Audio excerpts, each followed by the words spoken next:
26 అనేటువంటిది ఇంగ్లీష్ వారి యొక్క వ్యవస్థ కావచ్చు. మనకైతే యుగాదే. ఎందువల్లనంటే రాశికి సంబంధించిన విషయాలలో అన్నీ కూడా మార్పులు చేర్పులు సమగ్రంగా మారేటువంటిది కేవలం యుగాది.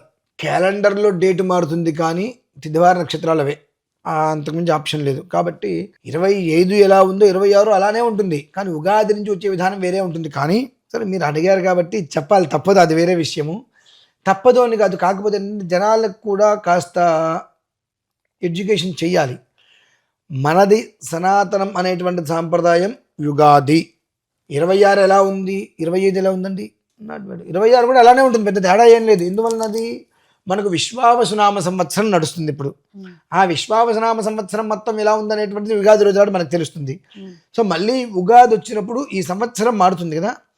ఆ సంవత్సరం మారినప్పుడు ప్రతి తిథివార నక్షత్రాల్లో ప్రతిరోజు కూడా అస్మిన్ వృత్తానం వ్యవహారిక చంద్రమాన్ అన్నప్పుడు ఆ సంవత్సరము, ఆ నెల, ఆ ఆయనం, ఆ రోజు, ఆ తిథి, అవన్నీ ఆ నక్షత్రం అవన్నీ చెప్పుకుంటూ వస్తాం.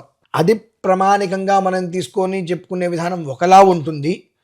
కాకపోతే అండి ప్రతి నెల రాశి విధానాలు, అనువర్తనాలు మారుతూ ఉంటాయి. కాబట్టి దాని విధానంలో జనవరిలో ఇలా ఉంటుంది, ఈ జనవరిలో ఈ రాశిలో ఉంటుంది అనేటువంటి చెప్పవచ్చు. కానీ 26 జనవరిలో ఇలా ఉంటుంది అనే అంటానికి జనాలు మెప్పుదల కోసం మనం మాట్లాడటమే కానివ్వండి. లేదంటే కనుక జనవరిలో ఇలా ఉంటుంది, జనవరి యొక్క విధానం ఈ రాశి వారికి ఇలా ఉంటుంది, అంతవరకు ధర్మయుక్తంగా ఉంటుందండి.